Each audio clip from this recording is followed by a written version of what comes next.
Hello, and welcome to Reddit Rewind, where we cover Reddit's most ridiculous stories.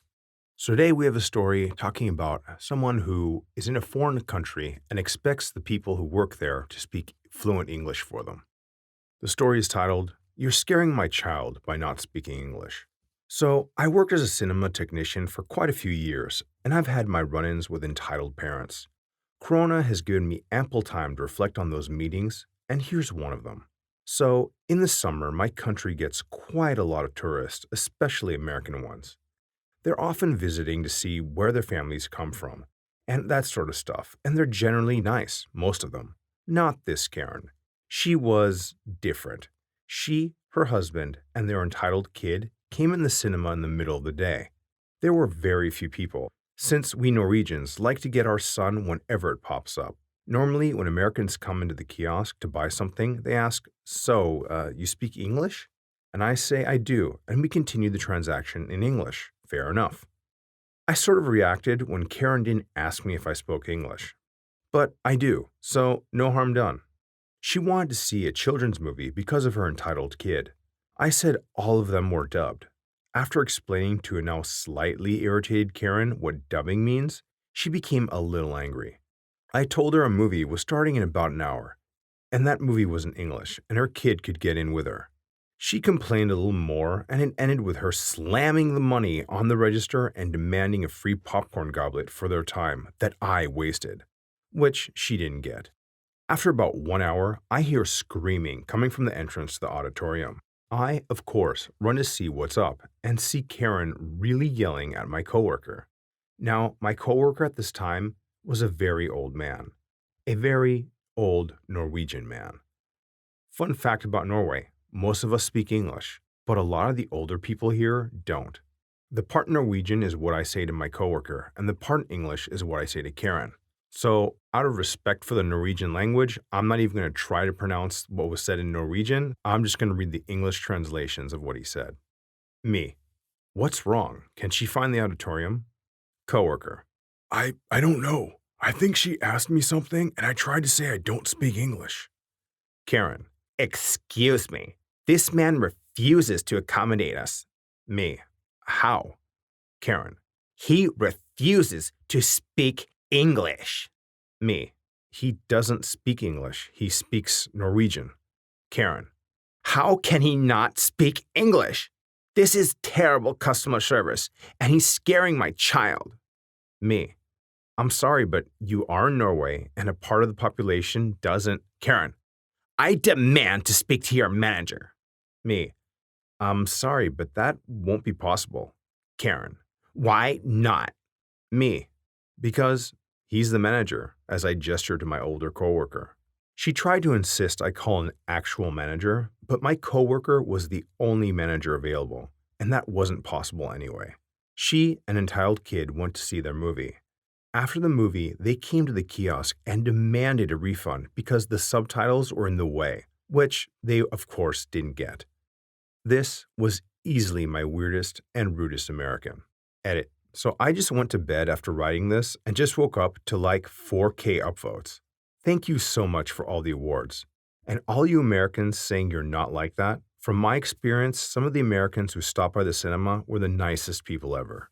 Okay, so this story was basically about a rude American who didn't want to accept the fact that in other countries they speak other languages and you are the foreigner and the tourist, so maybe don't expect them to speak English for you. Make an effort, ask if they speak English, and be polite. You're a guest in their country. So I went through the comments section and I found a few comments that I thought relevant or funny. Here's the first one. It baffles me that someone who is that insistent on being spoken to in English and being accommodated according to their own culture would even consider a vacation to a non-English speaking country. There are plenty of interesting places you can go in the US if you really can't be bothered to respect other people. And I agree with this comment here. If you're going to travel to a non-English speaking country, be respectful. Realize that they don't speak your language. Ask if they speak your language. And if they don't, maybe make an effort or carry a phrase book or even use your smartphone nowadays so that communication is possible and you're asking them for help in their country. So, yeah, don't be a jerk. Don't be a Karen. And our next comment, pro tip, learn some French and earnestly try to speak it. Every time I did that, they looked like they were sad for what I was doing to their language and switched to English. I was trying to learn French. And then there's a crying face. And this is true. Some languages, especially French, when you try to learn it and you aren't a native speaker and you're learning it late in life, very difficult to pronounce. It's a hard language to learn, especially with all the irregular verbs and pronunciations and the spelling, because, yeah, apparently the same noise can be spelled 8 different ways, but that's another issue. If you want to go to a country where people are even more rude about their language, from personal experience, go to France. Sometimes, even if you're making the effort to speak the language for them, they'll just be flabbergasted and give up and speak English anyways. And our next comment, if she really wanted to leave America, there are tons of other English speaking countries. I assume if she went to the UK, she'd complain about our accents, especially where I'm from. So this commenter makes a good point. If she is insisting on leaving the country, then she should probably go to an English-speaking country. But then again, you get the issue of local language, slang, and accents, and she probably would have found something to complain about there too. And our next comment, I'm a Canadian who lived in America for several years and worked retail in Canada. In both countries, this behavior gets you refunds, free stuff, favors, royal treatment. The sad thing about the customer is always right attitude is that prioritizing customer satisfaction over employees being treated with respect ends up enabling, normalizing, or even rewarding these toxic people who feel no shame causing a big scene just to save themselves some cash. TBH, when you're writing things like, she obviously didn't get a refund for free popcorn, it's not obvious to me at all. And this is true, unfortunately, due to the customers always right behavior, which has been accepted in North America.